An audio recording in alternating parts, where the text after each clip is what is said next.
Welcome back to Diamond Niners Weekly. It is 2022. It's Monday evening, and we're talking Charlotte baseball here at the Hayes.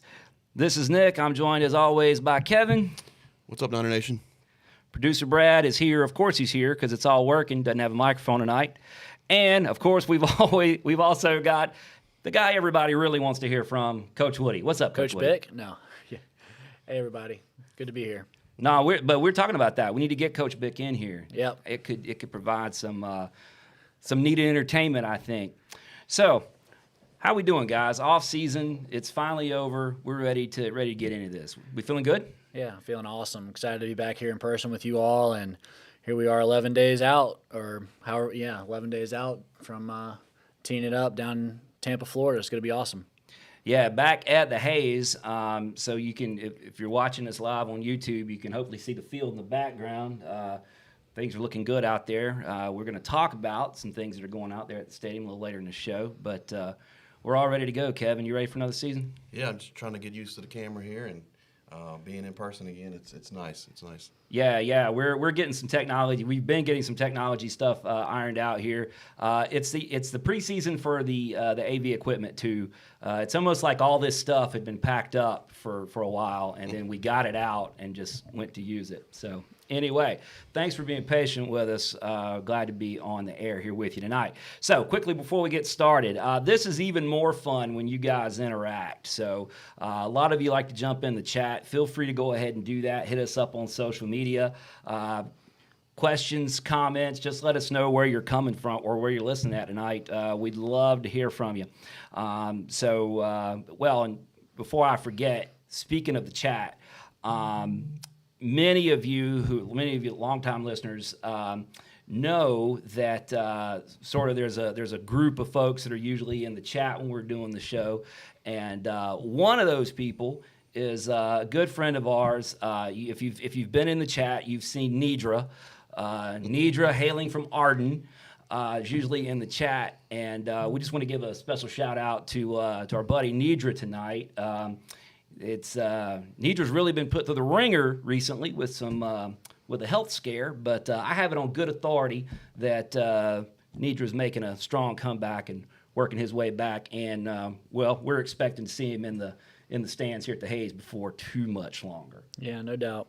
He'll be here, and we certainly are thinking of him. And we've said the phrase "Arden strong" many times here at the Hayes the last few weeks. So certainly thinking about Nidra, thinking about fam.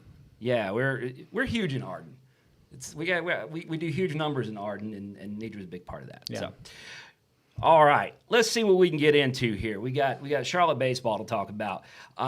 We're a week removed from opening week, but nevertheless, this is a busy week for Charlotte baseball. Starting with this morning at 9 a.m. this morning, and if you're a season ticket holder and you didn't get in on this, check your email. You have this, but Kevin, we were online at 9 a.m. this morning trying to secure tickets.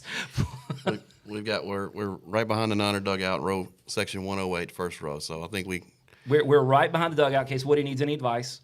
Always, yeah.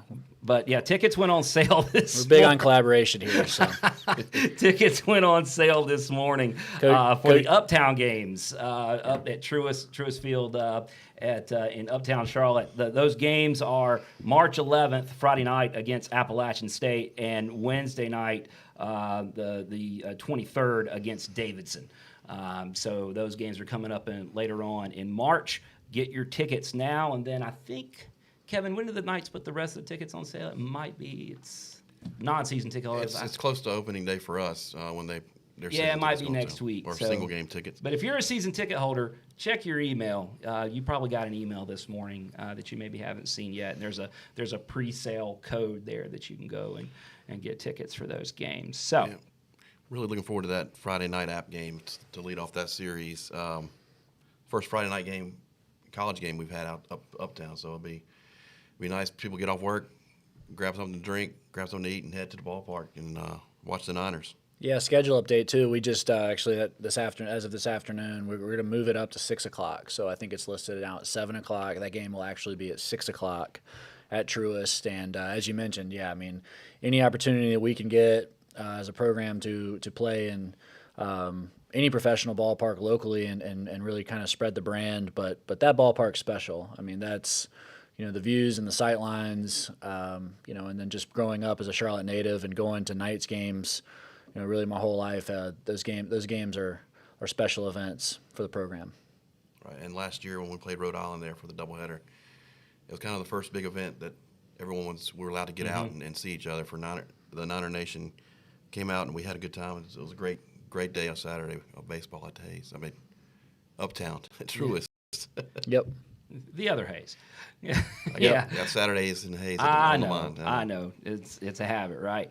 So check out tickets for those games, and they always draw a good crowd. Niner Nation's pretty good about coming out and supporting that, and let's face it, folks. Don't leave a lot of tickets for the app, folks. I mean, there's no need to do that. So take care of business, or the Davidson folks for that matter. So let's take care of business. All right.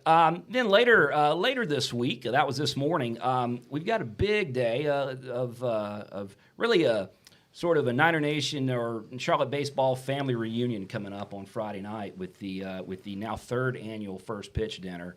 I believe you can still, if you have not had a chance to sign up for that, I think you can still sneak in under the wire and sign up for the First Pitch Dinner. But it's here on Friday night here on campus. Be a great evening of Charlotte baseball. Bryce McGowan and Aaron McKeithen, newly minted Pro Niners from last year's team, are going to be opening things up.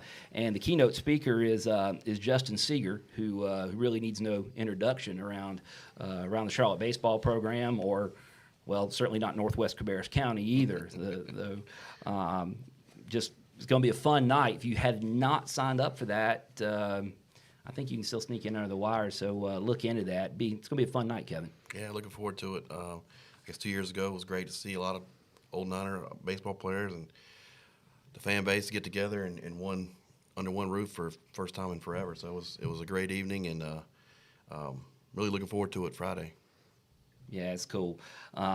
It's great that we started having this going back 3 years ago.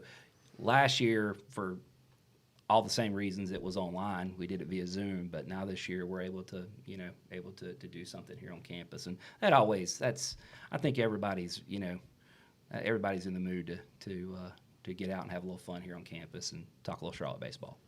Right, looking forward to it. All right, so Coach, let's back up a little bit here. We're going to talk about this season. We're going to talk about a lot. Yeah.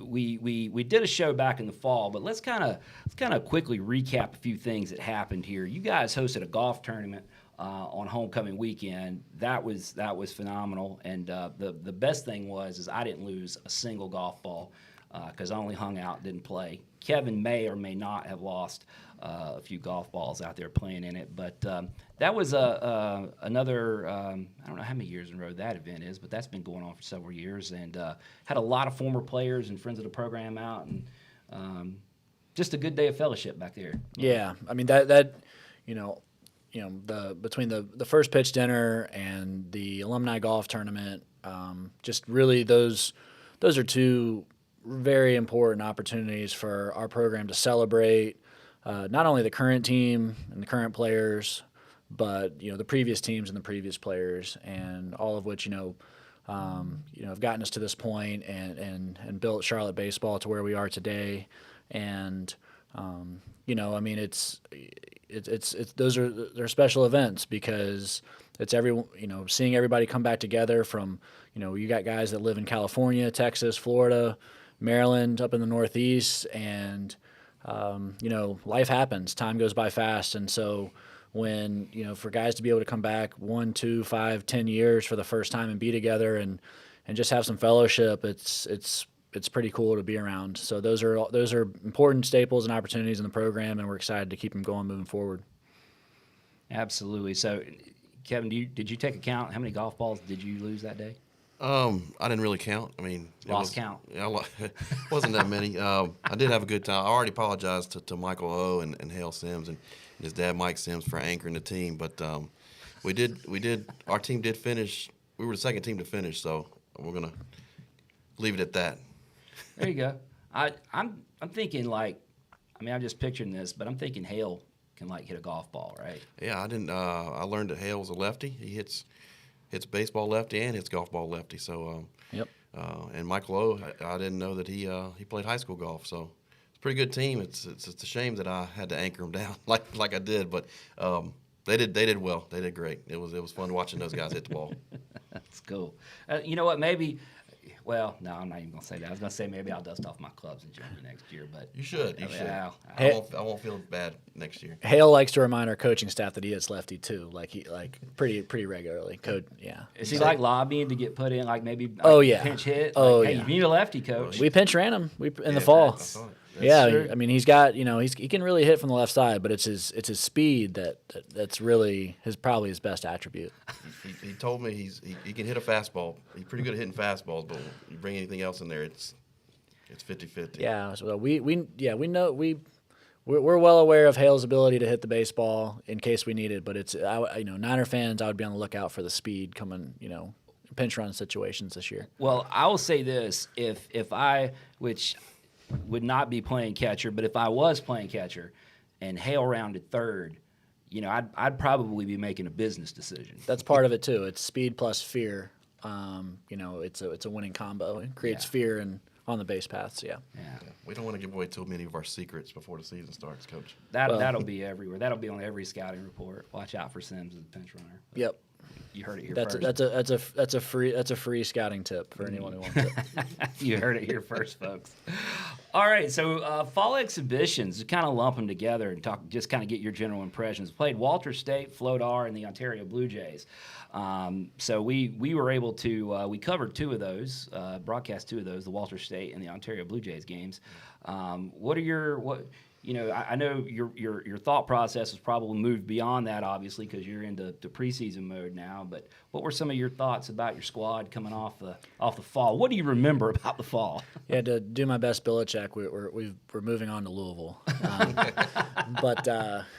Yeah, I mean, it's anytime you get an opportunity to see your guys compete against another uniform, you just you get to see a few new things. And I thought all things considered, and the three opponents who were, you're talking about two of the best junior colleges in the country, who are routinely going to play in Grand Junction, which is the Junior College World Series, and two programs that we've got current players from and we recruit heavily from, and then one of the best travel ball organizations in the country, really, or the continent, I guess you could say.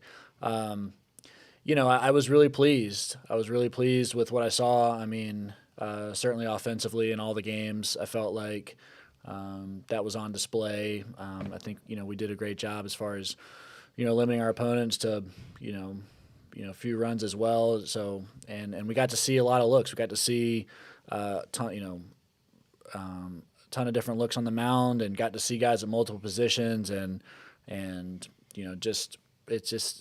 very valuable for our coaching staff, really, just to be able to evaluate and see him kind of compete in that environment and get used to a game day routine that's not a scrimmage, as it helps us prepare for, seeing another uniform here in February. It's really cool to have the Ontario Blue Jays in, one, because Kevin and I got to practice our pronunciations on all the hometowns. Their parents started. We started getting in the chat. Some of the parents up in Canada started sending us phonetic.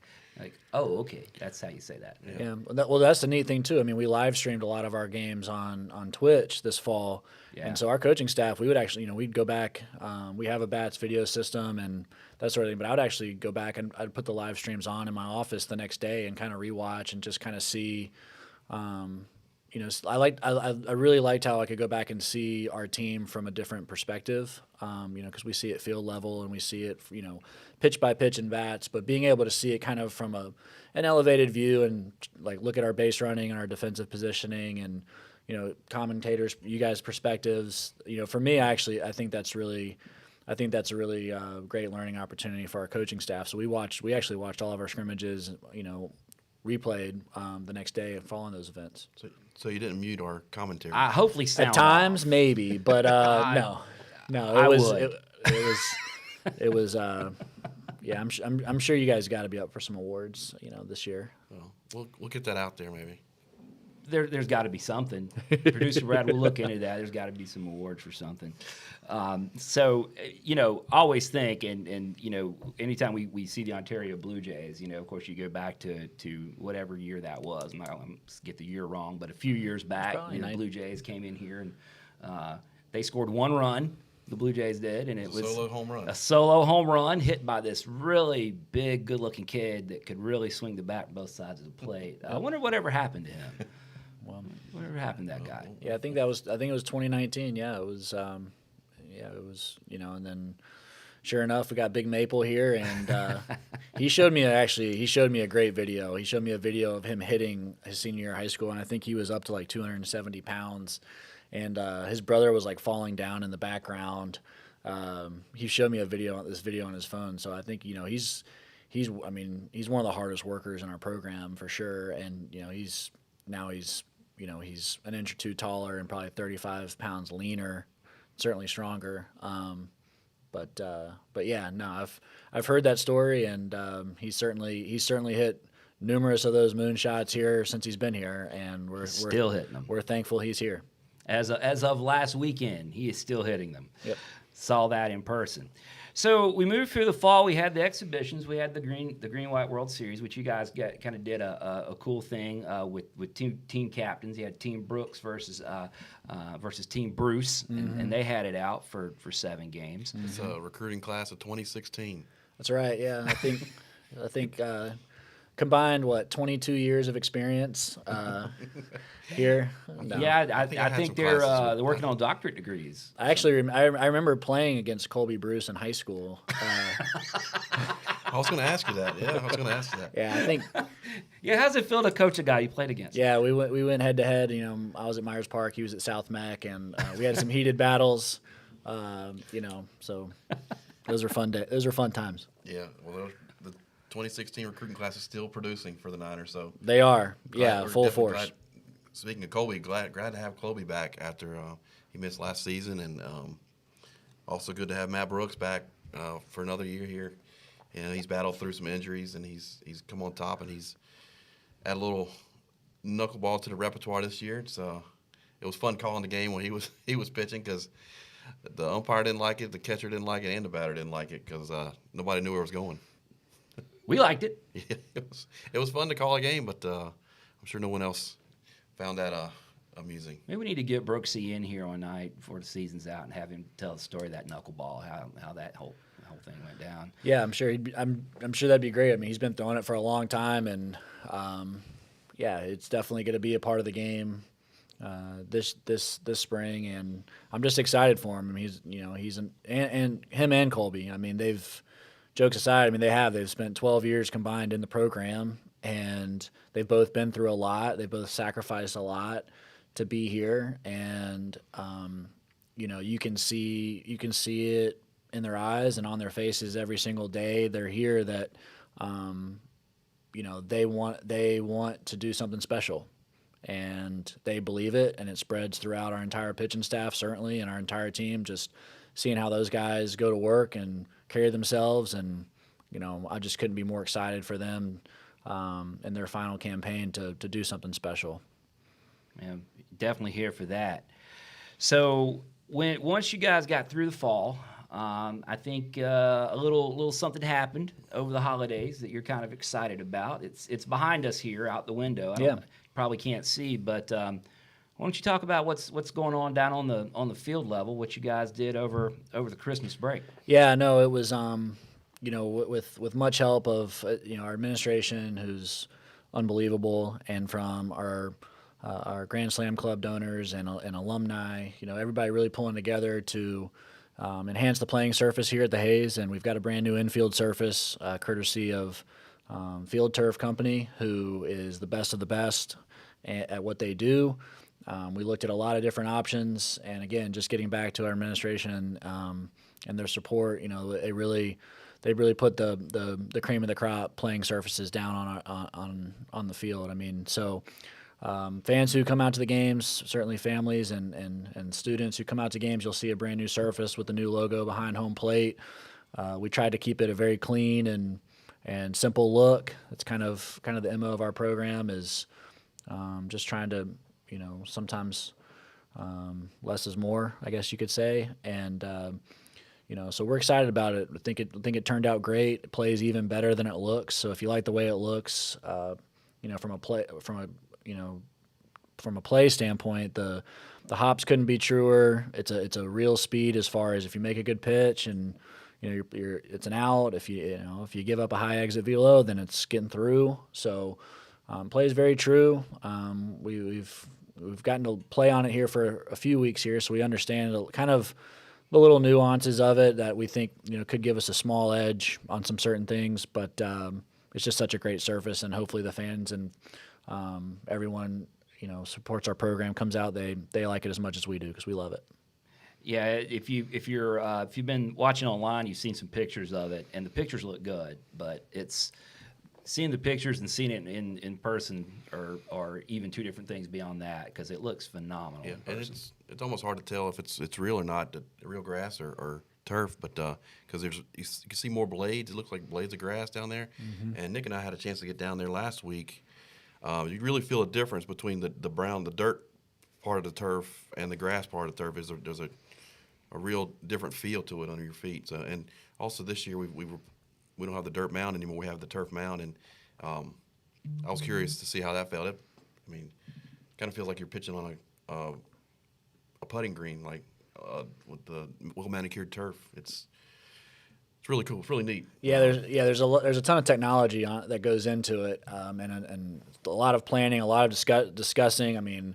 We talked about every detail of the field from the look to the play, and we put so the mixtures of the grass and the dirt are completely different, and the dirt mix actually has olive pit on it, which is kind of a grainy type substance to where so when you see a pitcher pitching on the mound or a hitter hitting in the batter's box and you kind of see some action, you'll actually see some kind of grains fly up, so it looks like it could be a dirt surface. So I kind of call it like a hybrid. It's kind of a hybrid dirt turf surface on the grass portion, and then and then on the dirt portion, and then the grass portion is much softer. And when you walk on it, it really feels like the best kept, well and groomed grass that you could play on. So yeah, we love it. It's great, and it's always recruit ready. You look out there all day, every day. It looks great. Yeah, the lines are always chalked. That's right.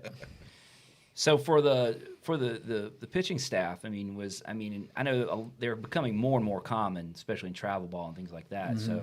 So minimal transition, I guess, from the dirt to the turf. They just kind of. I don't know if our guys would tell us if they didn't like it, but they've all said that they love it. And the biggest thing is that they say that they don't even think about, their drive or their land leg anymore. It's just everything's always where it's kind of supposed to be, especially for the relievers. So, guys who've been relievers in our program for a number of years, that they're used to coming in there and there's a hole in front of the rubber and there's a hole in the landing area. And they're used to kind of, okay, I got to get used to this, or I got to pitch around this, or whatever it may be, kind of having to adjust to it. They're like, now we don't have to adjust. Like, I can just come in and know this is how the mound's going to be every single time. Doesn't matter if a guy is, because every pitcher pitches in different spots, and some guys are in line or open or crossfire, so the hole in the mound can be in a different place from time to time. And if you're Colby Bruce and you're coming in to get the last 3 outs, and all of a sudden there's a hole on the mound where you're not used to, like, that's something that, it's, the best of the best, they can, they overcome it, but it's still a real thing. So I think our pitchers being able to every single day throw on the same surface, and we have it in the bullpens as well. They love it. And Matt Brooks this is his final year of eligibility, and I think it saves him a good bit of time per week, repairing the mounds and that sort of thing, prepping the mounds. So I think across the board, it is the between the mounds and the playing surface, it's been nothing but positive. So I'm guessing that turf shopping is probably more complicated than you would think on the surface. That when you start talking to them, and there's probably just a ton of options. Do you want to do this? Do you want to do that? I mean, you know. Yeah, no, I mean, you name the color, they got it. You name the fill-ins and the speed and you want stripes, you don't want stripes, you want logos here, you want paint. I mean, they can do anything. And so, yeah, there's a lot that went into the design and the kind of the I don't know, technical design of the way it played, and we just love how it came out. We're really pleased. I don't think I would change anything. It looks great, it plays great, and we're very thankful that we have it going into this year. Yeah, can't wait for fans to get out here and see it. I think you'll really be impressed. I think, I'll take I'll take the ding for this one, but I think you guys are going to try to expand that out, maybe get the rest of it sometime in the near future. Yeah, that's the goal, right? I think is to, across the board is to expand it and finish the outfield, and continue on with some other cool projects, here at the facility. I mean, that's the name of the game, right? I mean, that's something we're all very passionate about here. As again, I mentioned it earlier, just from our administration through our coaching staff and our former players and our donors and boosters. I mean, everybody wants to see this program go, and so that's just part of it. Yeah. So more cool stuff to come for sure. So let's get around to talking a little. Let's talk baseball. Let's get into 2022 season. Kevin, I know you and I have been having this conversation offline. We're going to kind of walk through some of these preseason accolades, which will give us a chance to talk about a lot of the guys. But it seems like every day there's a new one. Why don't we just start at the top with Austin Knight? When you have a returning All-American, it's easy to start there. Yeah. Talk a little bit about some of Austin's preseason accolades, and we can kind of move on from there. Yeah, I think he's our first preseason All-American since Brett Netzer in 2017, I believe. So, but as of right now, he's got a first-team collegiate baseball newspaper. He's perfect game first-team All-American. NCBWA first-team All-American, and D1 baseball third-team All-American. And they also have tapped him in their Conference USA preview as their Conference USA Player of the Year, preseason Player of the Year. So he continues to rack up that preseason accolades to go along with his accolades from last season, and he's becoming a very decorated 49er here. And what he D1 in their position rankings he was top 10. He was number 3. Top 5. D1 baseball. So yeah. So you got a guy with a lot of preseason awards, Coach. Yeah, absolutely. I mean, I think Austin would be the first one to tell you that he's more concerned with the postseason accolades for the team, and sure, and if that happens, then I think the postseason accolades for himself will come. But knowing Austin like I do, and how much of a competitor he is, and just a winner in all facets that he is, he's centered on. Right now, just beating Louisville and taking care of business and trying to help take this program to new heights. I mean, he's done that since he showed up, two falls ago. And so I tell people all the time, I mean, Austin Knight's a program-changing player. He's a program-changing person. And a lot of times when you get a transfer who's a program changer, you usually get to coach that player for 1 year.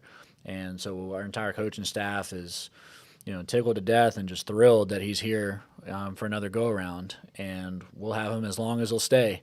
We think he, and other guys on our team, we think Major League Baseball missed on them. And these are our guys, and we care about them tremendously. So I couldn't be more excited for Austin and this group of guys,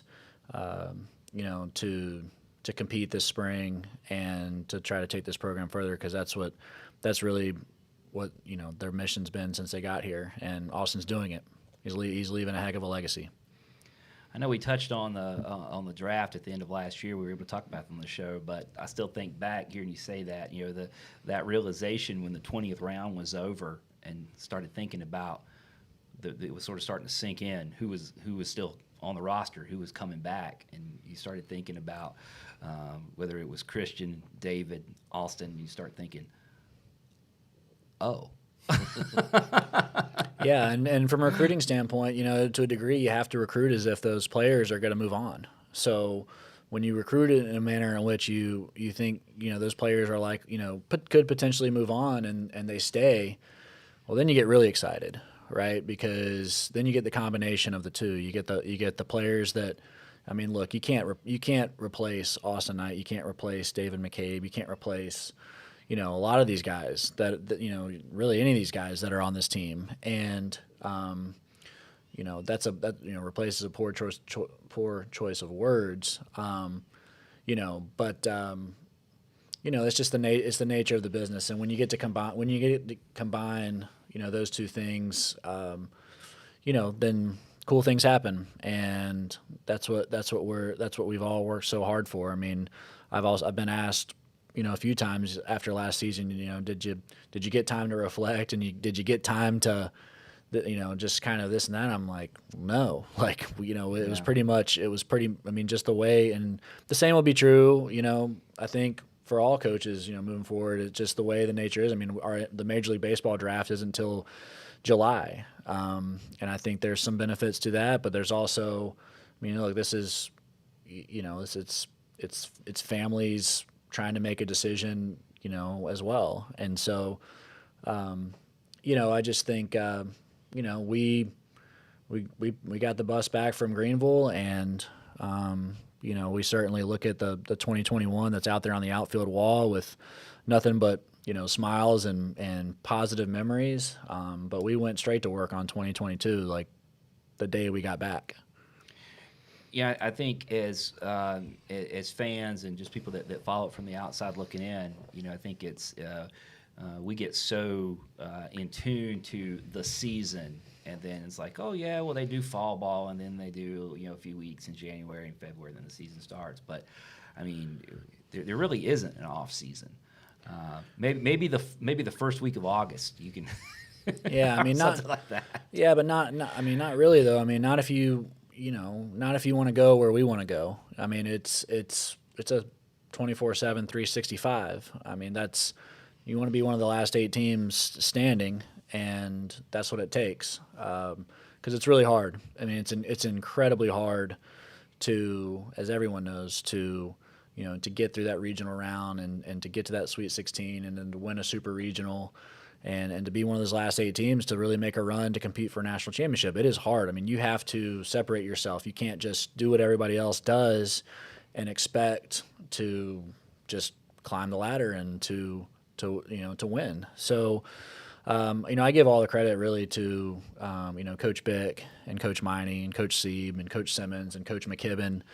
I give all the credit to those guys because their motors are so high that it pushes me, and we all kind of feed off of each other. And like I said, I mean, as soon as we all came together, it's just full steam ahead. So, and it also makes it easy too when you've got the players that we have. I mean, it's just such a special group, and it's the best part of my day is getting to go down there and be down on the field or in the weight room with those guys. That is without a doubt the best part of my day is just getting to be around this group because they're a lot of fun. Yeah, you mentioned, got a lot of great guys coming back. You also got a great recruiting class coming in here that we saw in the fall, and so much so that D1 Baseball in their Conference USA preview, their top 35 prospects from the conference for 2022 had 10 Niners on it. We want to go through this list here and mention these guys. I mean, McCabe at 2, Austin Knight at 4, Geesting at 10, Christian Losas at 13, Cam Fisher at 14, Evan Michaelson at number 20, 23 Quentin Martinez, 28 Colby Bruce, 32 Nate Furman, and 35 Josh Mcdole. So a good mix of guys returning and guys you've brought in, be it through the transfer portal or junior college ranks. Talk a little bit about how the team's mixing and the newcomers versus with the guys that are coming back. Yeah, no, I mean, I think again, we get so tunnel vision on building a roster and then developing the players while they're here and game planning and all that stuff to really where it's like, we kind of pick our heads up and somebody lets us know they're like that, that we have 10 of the 35 ranked players. It's not something we really set out for, right? Like it's not something that like, hey, let's go recruit, and develop guys. So I mean, it's never a goal of ours. We just have this kind of tunnel vision process where we go to work each day and try to do the best we can and bring in the best players and the best families and the best people we can. Because when you say those 10 names, one, I think about the names that are left off that are really, really good. And, that's exciting, but I also think about the 10 players you named. I think about their recruiting story and their journey and their families and their commitments to the program, and it's just really special. It's really neat, and we definitely don't take it for granted, and we're just excited for them. To do great things. I mean, again, much like Austin Knight, I think all those, the other 9 guys on that list would tell you the same thing. I think they're saying, hey, like if these turn into postseason accolades, then, we'll be really proud. But, preseason is preseason and it doesn't count for a whole lot. But I'm always excited whenever I see our guys get acknowledged because they deserve it, and like I mentioned, there's a lot of guys not on that list. But I'm also proud too of the fact I think just as you read them off, I think there's 5 pitchers and 5 position players, so it's it's really balanced. And I think the next closest team in Conference USA that was listed, again, preseason, there's a lot of guys that are gonna stand out from everyone's team that weren't mentioned. But I think the next closest team had 6, and again, just kind of you think back to when we got here as a coaching staff and to kind of where we are now, and it's just really neat. Yeah. Give us a little insight on some of the newer guys that are new to the team this year, on like Cam Fisher and Evan Michaelson. Some of those guys that can contribute in the spring here. Well, both those guys are animals in the weight room, first and foremost. I mean, that is, Evan might be the strongest. He might have the strongest legs on our team, and Cam Fisher is just an ox, and 2 of the best guys. And Fish is just, he's been. I mean, I think he hit 8 home runs in the fall, and he's already hit 4 in the preseason, and he's worked himself to becoming a better and better outfielder every single day. He's an unbelievable teammate, incredibly selfless, and I think if you asked him to hit right-handed, to help our team win, I think he'd do it. I mean, he's just that kind of selfless kid. He also made fun of my haircut a little bit when I first saw him this past summer, which I actually thought was funny. It was great. His dad didn't think it was funny because it was the first time we saw each other in person. I mean, we've been Zoom calls, and last year's team we kind of had this kind of team haircut, which was like a semi-mohawk type thing. Mine was more mullet, and so Cam, when I met Cam, he's like, Coach, is that a mullet? And his dad kind of smacked him on the back of the head when it's like, he was like, I'm sorry, Coach. And I was like, actually, Cam, yeah, it kind of is at this point. So, but Cam's awesome, and Evan's a horse. Incredibly strong lower half. He's really good fastball, and one of our better off-speed pitches and split finger that kind of drops off the table, and we're just excited both those guys are here. So I'm gonna tack on to what you said there, talking about Fisher and his production. Okay, so listen to me, folks. You don't need a reason to buy a ticket to see this team. Okay, there are a lot of them. Okay, whether you want to talk, whoever you want to talk about, all the names. I mean, we've been talking about David, we've been talking about Austin, but you haven't seen Cam Fisher yet. And I don't know what baseballs ever did to Cam Fisher, but this man has a grudge against them, and it's obvious. Yeah. Because he is violent towards baseballs, and it's really incredible to watch. I mean, you come out and see Cam Fisher. It's gonna be fun. Yeah. Maybe we can find out what baseballs ever did to him, Kevin, but he's got some kind of grudge. Comment coming in here, which, by the way, we do not get paid to endorse D1Baseball.com, but we are subscribers to D1 Baseball, and they do put out a lot of good content, and have really picked up their coverage of our program. So Yeah, much appreciated. So we're always happy to talk about them. If you like college baseball, you like D1 Baseball, go check those guys out. But here the comment that came in was, 10 of 35 top prospects in the upcoming draft class, but yet only picked third. I agree with this commenter, but what I'll say is, well, that's preseason, right? Yeah. So that's preseason. We'll see how that holds. Yeah, again, I think last year we were picked 10th or 11th, and How'd that go? yeah, I mean, it doesn't mean a whole lot, It's it's a reoccurring theme. You say it every year, whether you're picked first or you're picked 11th. It's at the end of the day, time will tell. Was it 10th or 11th? I don't remember, but it was double digits. It wasn't first. I know that. Well, I'm looking over your shoulder, Kevin, and it seems like there's a trophy over there, regular season champions, East Division, Conference USA. Anyway, that trophy over there does not say 10th. Let's just say that. It does not say 10th. So we've got, and it's important that you pointed it out, it's a balance between the pitchers, between pitchers and hitters on this list. I also want to throw out there, they had Jake Cunningham on their 23 list.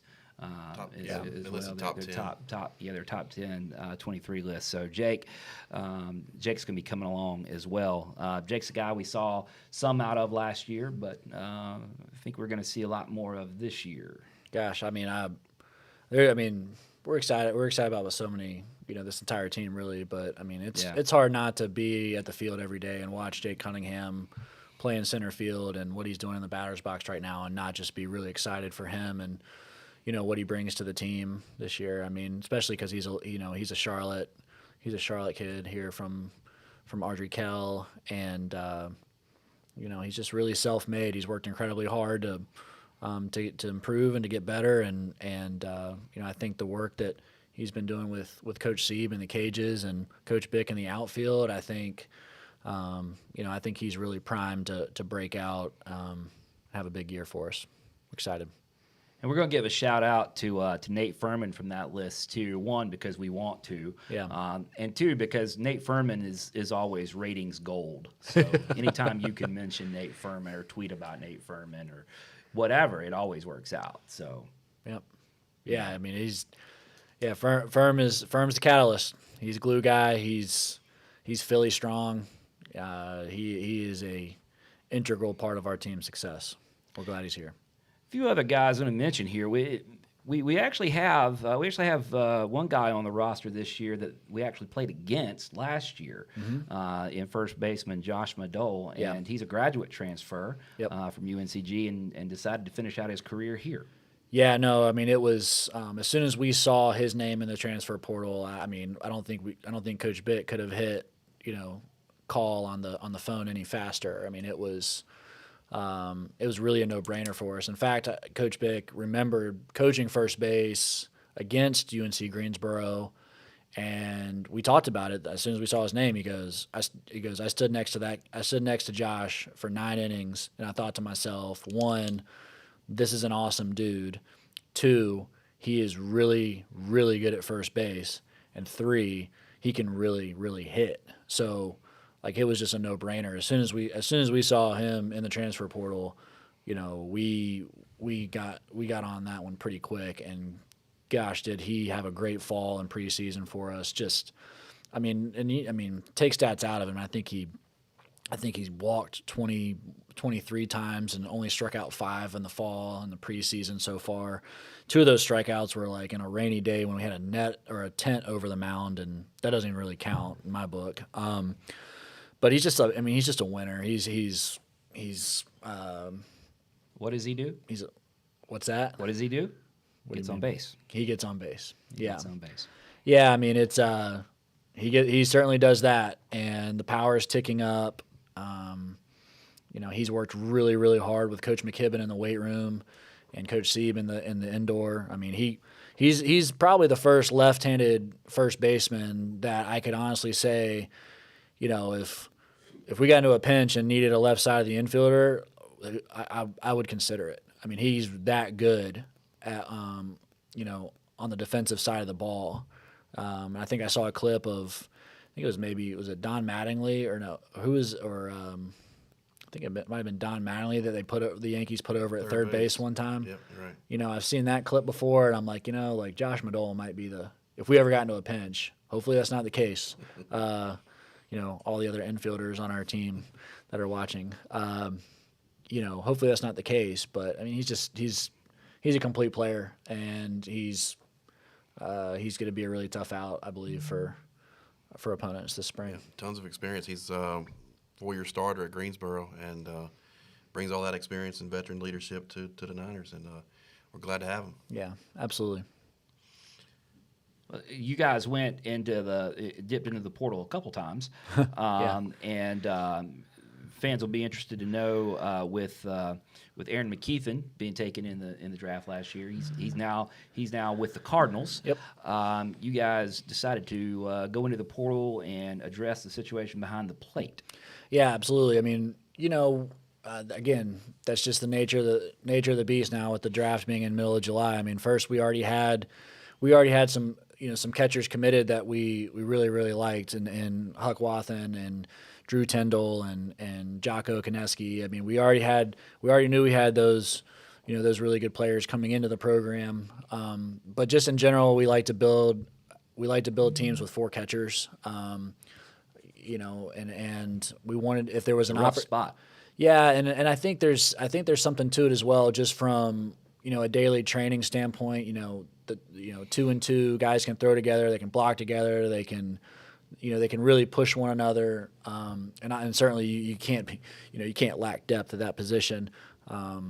So all these guys are gonna see action, but so when AMAC got picked, we went back into the portal. We had a list of names, and honestly, I texted a friend of mine that's got national contacts, and I said, any catchers out there? And he texted me, Caden Hobson, Arizona State. And I was like, okay, haven't heard of him.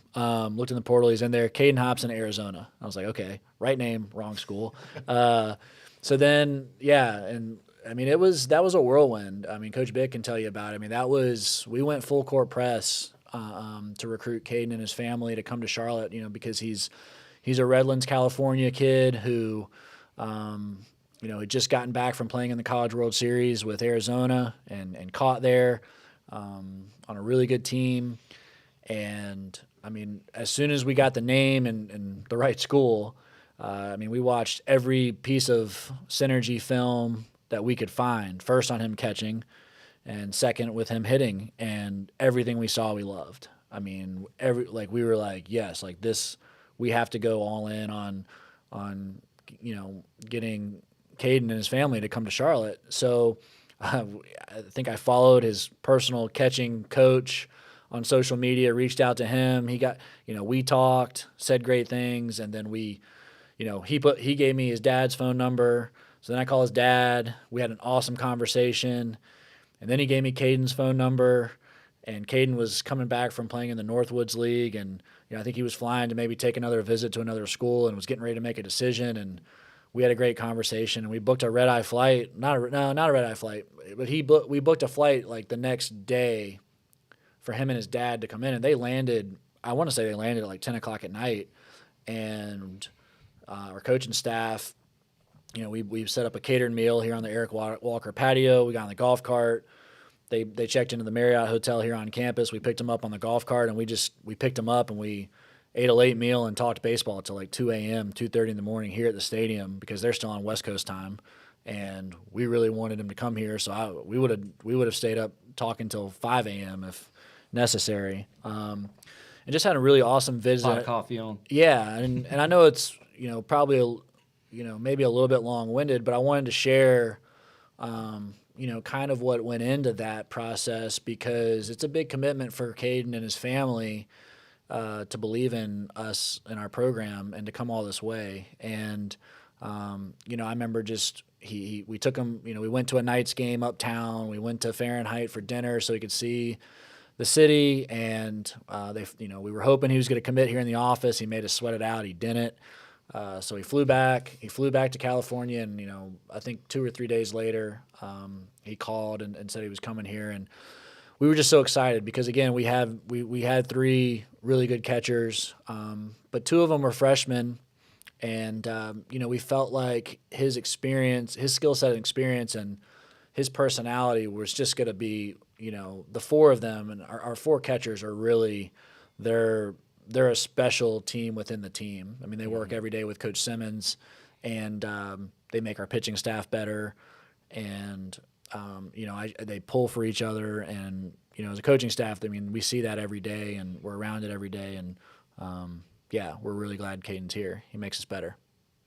Not that it can't be done, but stepping into D1 baseball as a freshman is a daunting task anyway. But a catcher, you got to think that's a big ask at any rate.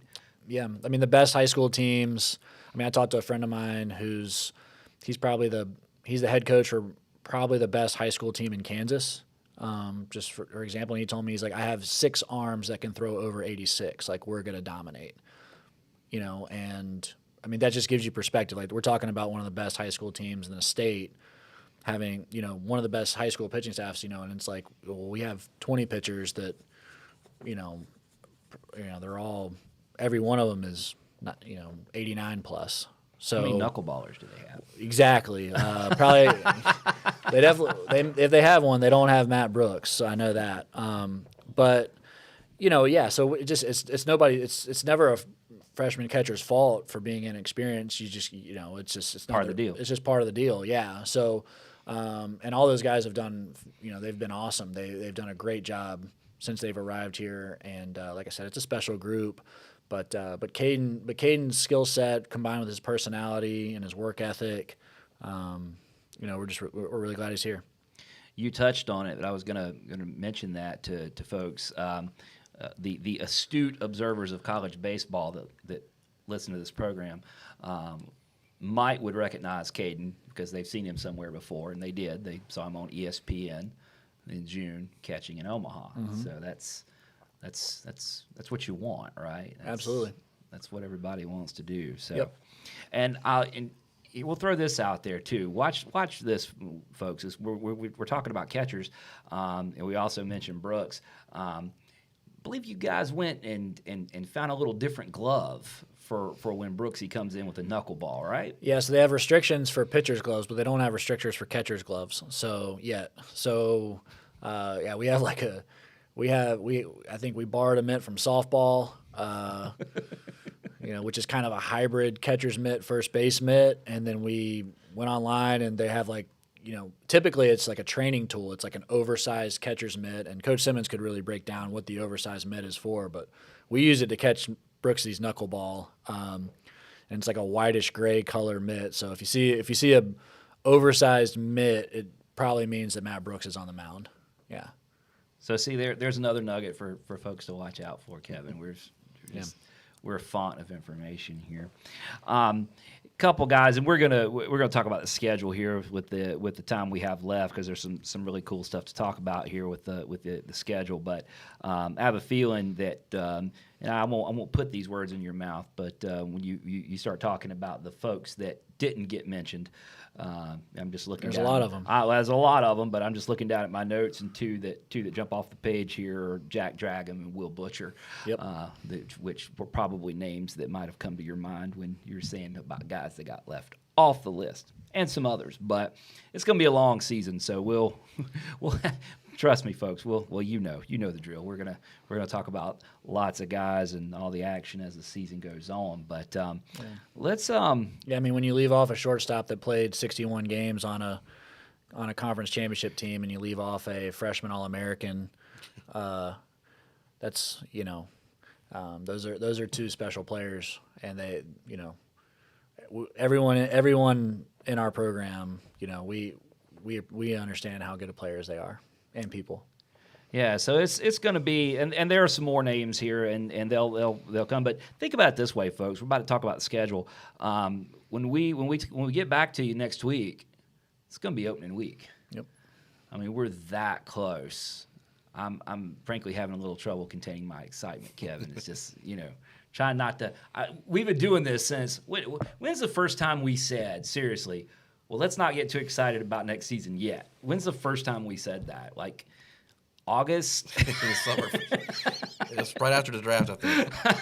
Yeah. We've been saying this for months. We remind each other, like, well, let's wait.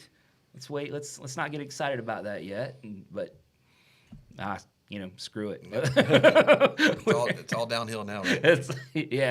Yeah, and it's true because I mean, in looking at the schedule, you know how this goes. It starts, and the next thing you know, it's April and it's May, and then it just happens so quickly. Yeah. And you think, where did that go? So we do kick off the season a week from this weekend. This is, and I guess we could go back and look at this. Kevin, you're the encyclopedia. You may know this off the top of your head. I don't know how long. I don't remember the last time we opened up on the road. It's been a long time. I'm drawing a blank. I don't think we've done it since the stadium was built or the stadium was finished. That'd be 2007. So I bet it's prior to 2007 that we opened up on the road. I think there was a snow. I think there was a snow in 2014. We snowed out and we played in we played in Savannah. We played Yeah. But it was supposed to be a home series. It got snowed We out. played a couple of different teams. I think we played NC State and we won 2-1, and then we played Greensboro, I believe, out there. So a couple teams that had snowed out. We all met out there and played. But yeah, that's probably At the Savannah Nat. It's where the Bananas play now. What were they before that? The Savannah Sand Gnats. Sand Gnats or something like that. Yeah. When they were affiliated with the Mets. So we're opening up on the road. Yeah, no snow in the forecast for Tampa. No snow in the forecast for Tampa. We're going on the road. We're going to play at USF in a 4-team round robin. USF, which we'll see on Sunday. We've got Louisville on Friday and UConn on Saturday. So, Coach, you've already said a couple of times, well, I'm focused on Louisville. So Yeah. let's talk a little schedule. Why don't you start talking about Louisville? Yeah, I mean, you're talking about a program that is routinely in the top 10 in national recruiting rankings. They have a Hall of Fame head coach. They have a pitching coach that actually recruited me and coached me for 2 years in Roger Williams, that I think is one of the best pitching coaches in the country at any level. And, they're just – I mean, year in and year out, they're always there in the thick of it. So it'll be a great test for us right out of the gate, and we're all excited for the opportunity. So how did that come to be? How did we get involved in that event? I mean, is there like a posting board where you can go? Or Yeah, go and look? Yeah, no, they do. There's a kind of a website where, as a program, like either you work the phones and you talk to programs, but then you can also, if you kind of want to, put out there that, hey, these dates are open, and we just kind of we put out opening weekend, and Coach Billy Mole, the head coach at South Florida, I've known for a number of years just because we played against each other when I was at UNC, and he's a former pitching guy, so there's not a ton of former pitching guys that are head coaches, so we kind of think it's like a little small fraternity kind of thing, I guess. And he reached out to me and said, hey, look, we've got, Louisville and UConn are already coming down. We've kind of been holding out for a fourth team, and we really want a team that We were hoping, that played in a regional last year. We wanted to have kind of 4 regional or better teams, here opening weekend, and we talked to his coaching staff, and we thought it was a no-brainer. We thought it was a great opportunity for us as a club to go down there and compete. Yeah, and get ready for the move to the AAC, since we'll be seeing a lot of them in the near future. Yeah, that came into the equation as well. Absolutely. Yeah, I mean, it's 3 great programs. I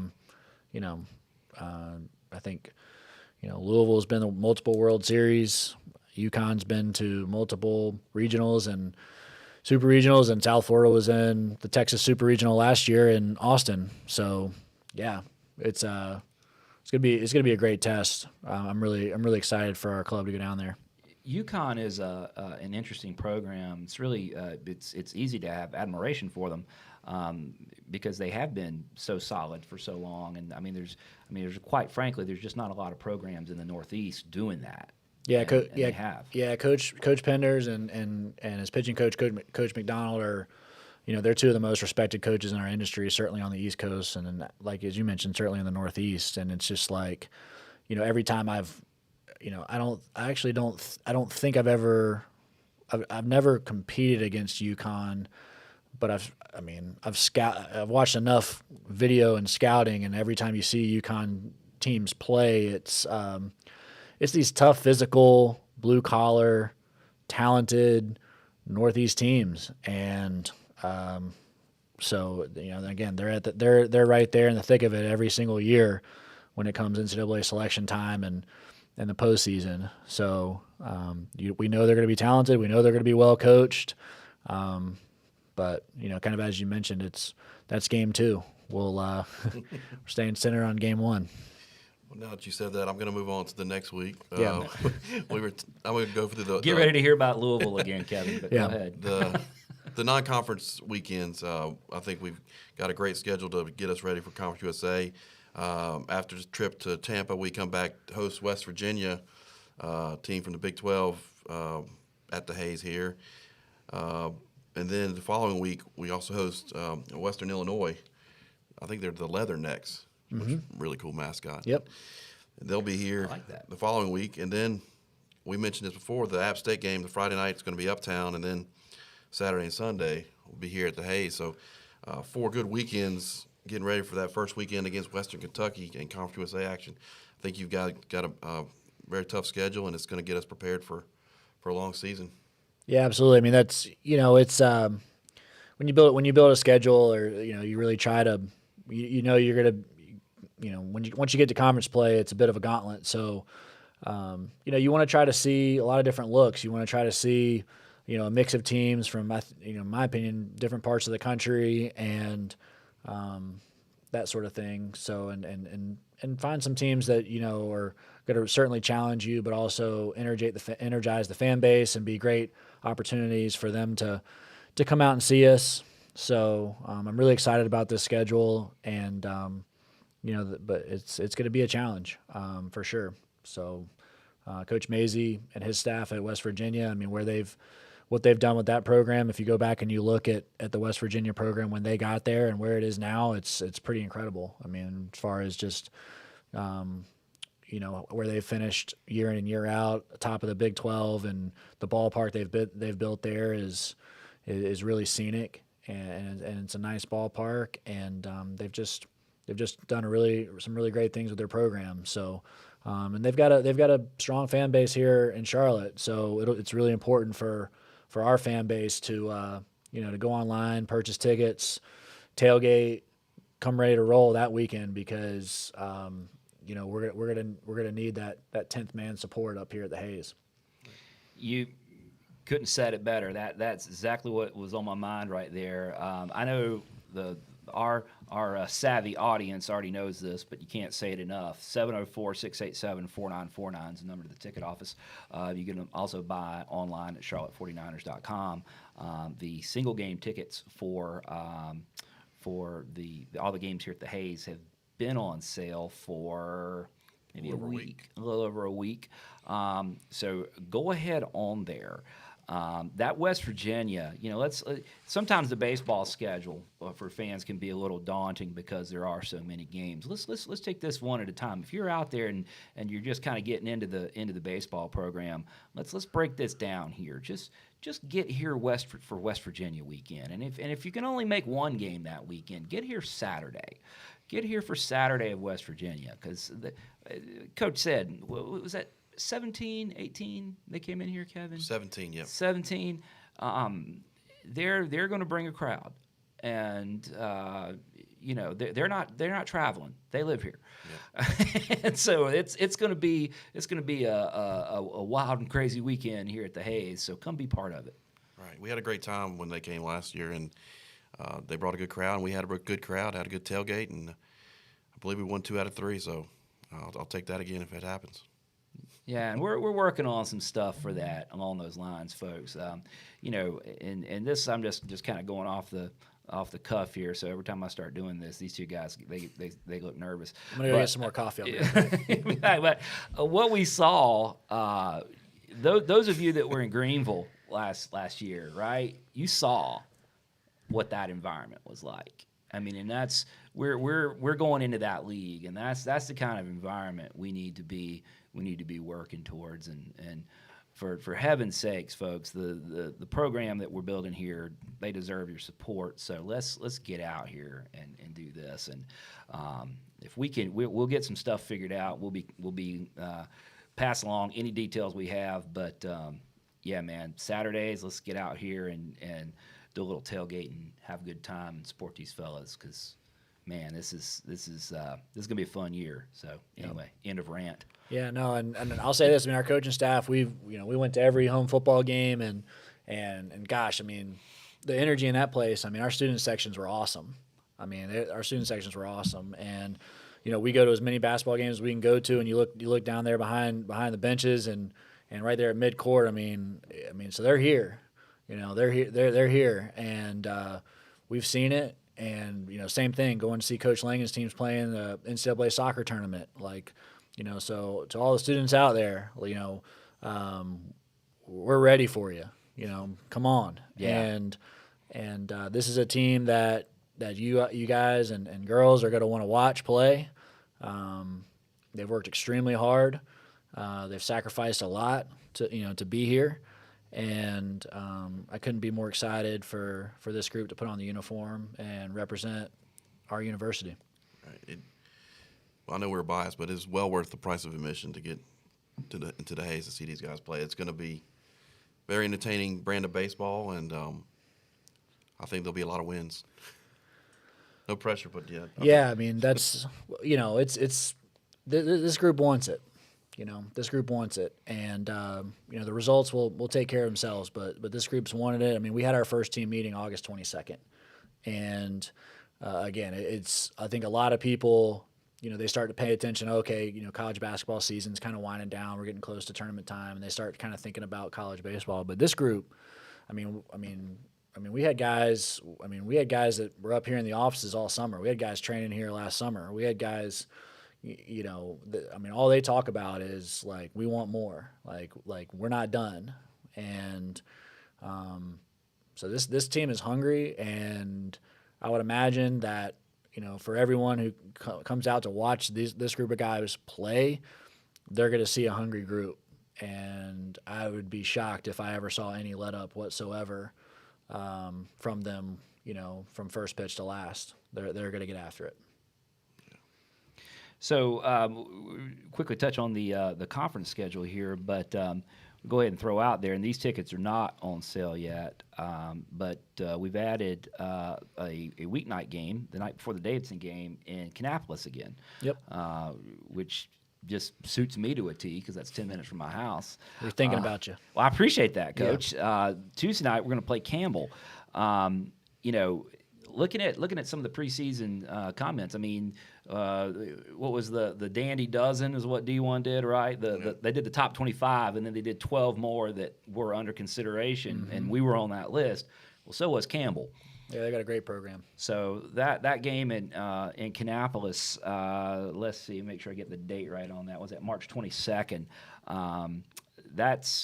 I mean, that's a resume builder game. I think I call that. It's kind of like in basketball, it's like the bracket buster, one of the bracket buster games.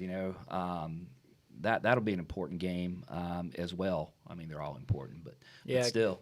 Yeah, I mean, Coach Hare and their staff, they do a tremendous job over there in Bowie's Creek, and I think they have the preseason player of the year for their conference and Zach Nito, and they have a preseason pitcher of the year in their conference as well. So, I think they were down in the Mississippi State Regional last year as well. So, they got a great program, and I mean, again, it just goes with what we talked about earlier when we go to scheduling. Like, you don't have to look very hard to find great programs in the area. So, they're just one of many here in the Carolinas, and they do a great job.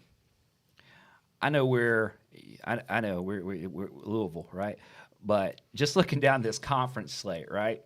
For folks out there, they're doing a little advanced planning. It lines up well for us to have Southern Miss and Louisiana Tech coming in here. We'll go to Southern Miss for the conference tournament. It's in Hattiesburg this year, but those are when the conference's preseason, when the coaches poll comes out, those teams are going to be in the mix, and to have them both coming in here, that's pretty good. Yeah, 2 of the last 3 weekends of the season, and they'll be here. So. Throw in Rice too. Rice will be coming in here. So okay. Yeah, I mean again, Conference USA. You go look at how many. I think we had 4 teams in the postseason last year. I think of all the baseball conferences in the country, I think we had the 5th most selections of any conference. So, and I mean, it's a gauntlet. I mean, especially on the offensive side. I'll just the hitters in this conference are as good as any lineups in the country.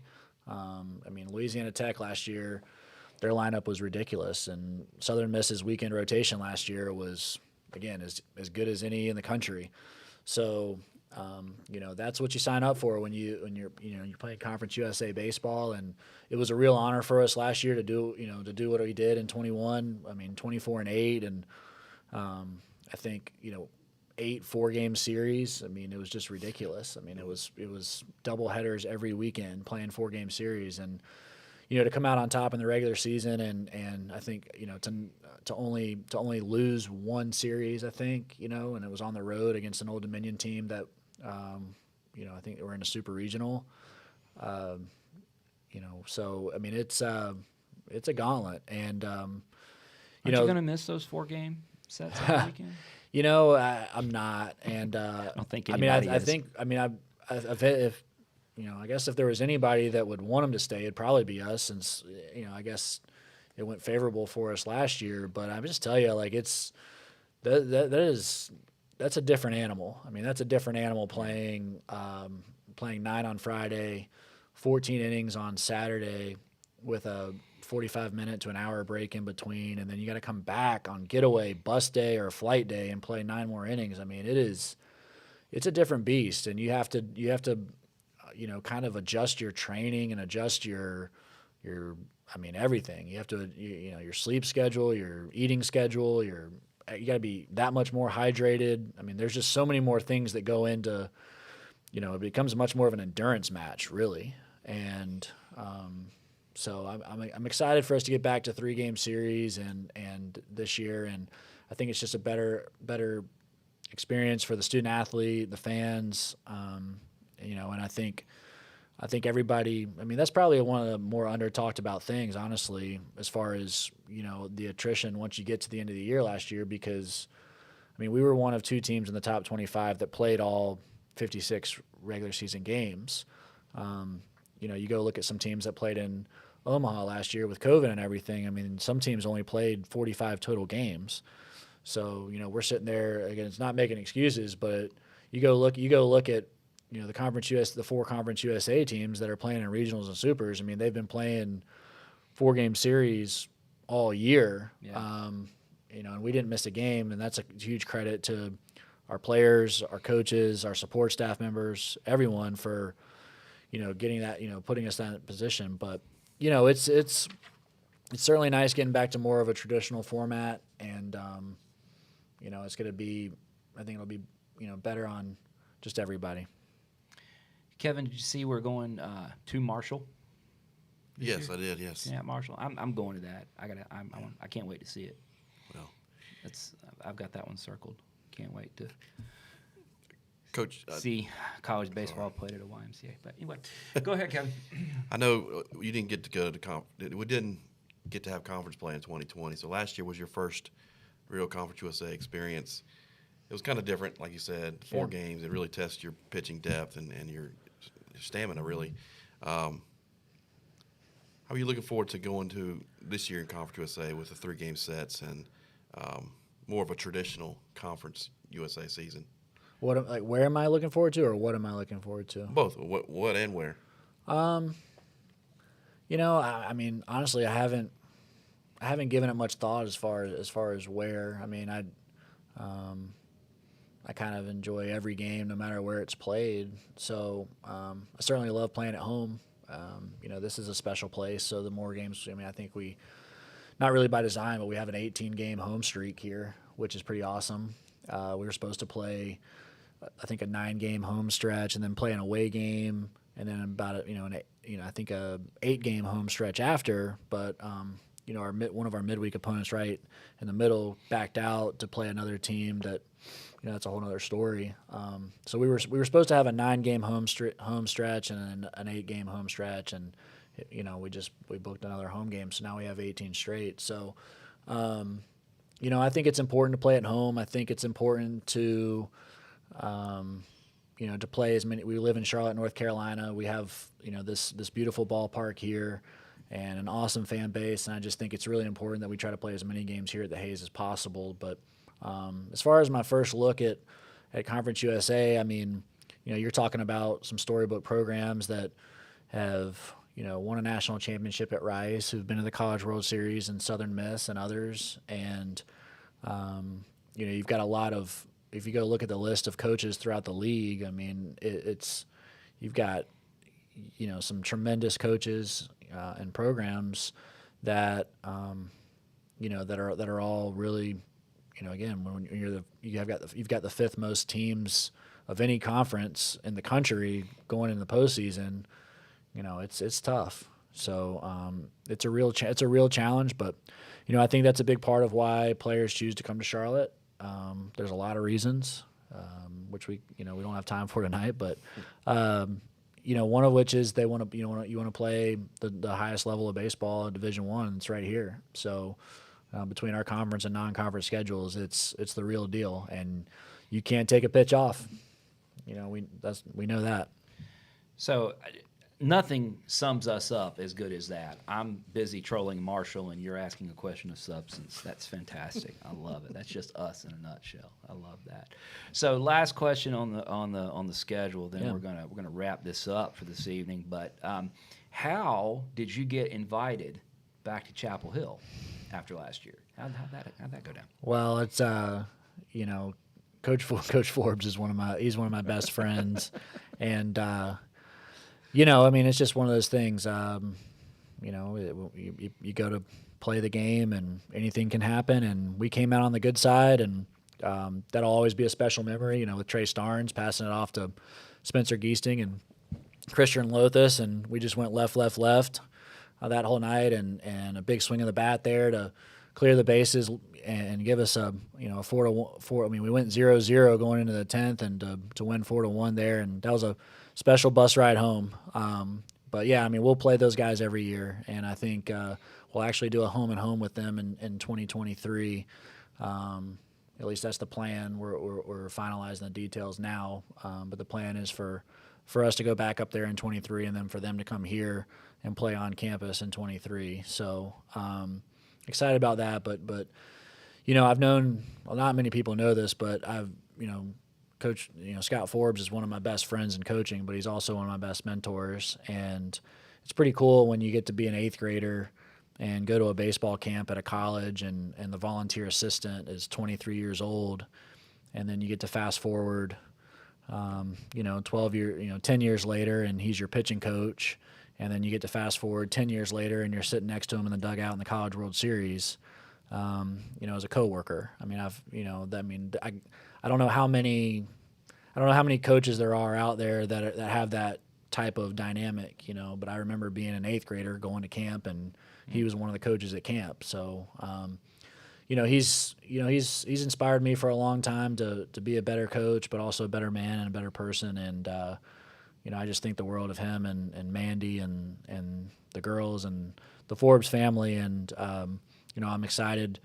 I'm excited for his second go around at the helm there as well. So we'll always try to play against each other, because it turns into a bit of a backyard brawl too, which is kind of fun. I mean, people have asked me all the time, like, what's it like playing, your alma mater, and I just say, well, it's pregame, and pregame it's smiles and everybody's great to see, and then it's like game starts, wham, like it's on. Killer instinct. It is killer instinct, and because, I mean, that's just our nature, honestly. I mean, it's a big, it's who I am, it's who our coaches are, it's who our program is, but it's also who they are. And, I don't know how many times between when I was at Wilmington and Virginia Tech and now Charlotte, I would say we've probably played against each other 12 or 13 times.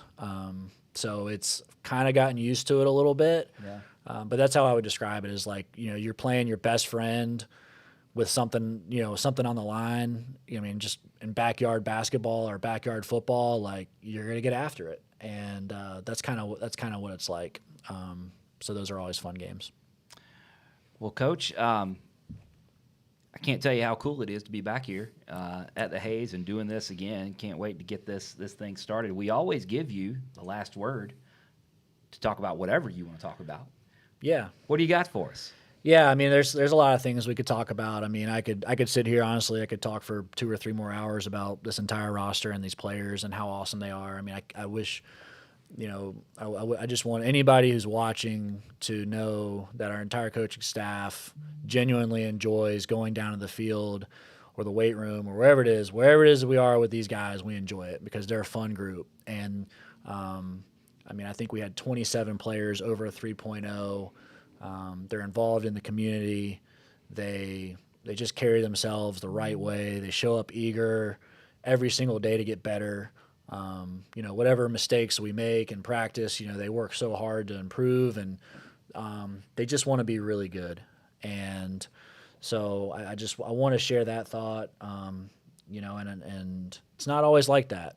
It's not always like that. You always love your teams, but every team's a little bit different. And some teams, you have to are a little bit more high maintenance. And this team, since August has been, knock on wood, but I feel confident saying they've been a really low maintenance group, that they understand the standards here, and they understand the opportunity here, and they appreciate it. And so, they're just a lot of fun to be around. There's probably, I was talking with Coach Bick the other day. I was like, there's times at practice where I'm like, I don't have to say a whole lot, and that's pretty cool.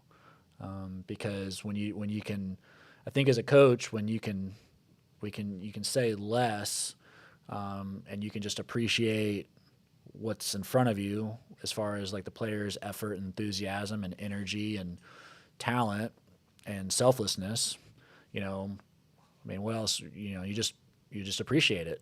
And so we see that a lot. We see that every day we're at practice together. And so, we anticipate this being a very, very fun group for Niner Nation to come out and see and support. And, and with that, I'll just share that it's meant the world to me and my family that we've had so much support for my dad's brother, Uncle Don.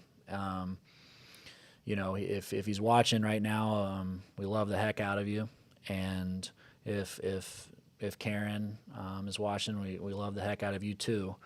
And we've had a lot of support the last few weeks, and thoughts and prayers about him, and they're working.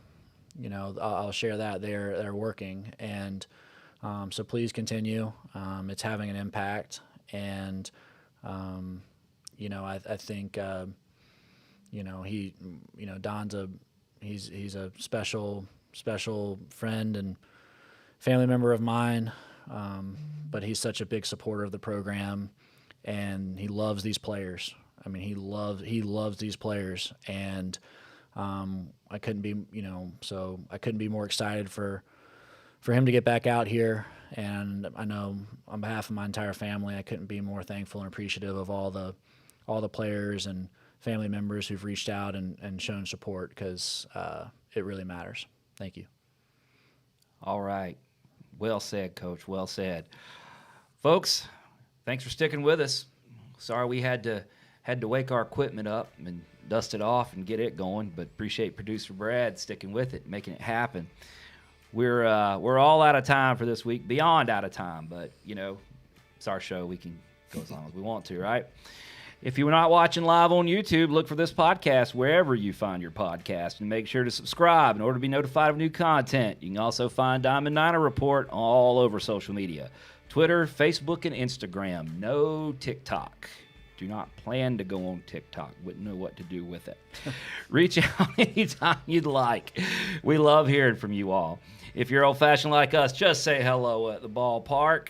So for Kevin, producer Brad, and Coach Woody, this has been Nick, and we'll see you at the Hayes. Go Niners.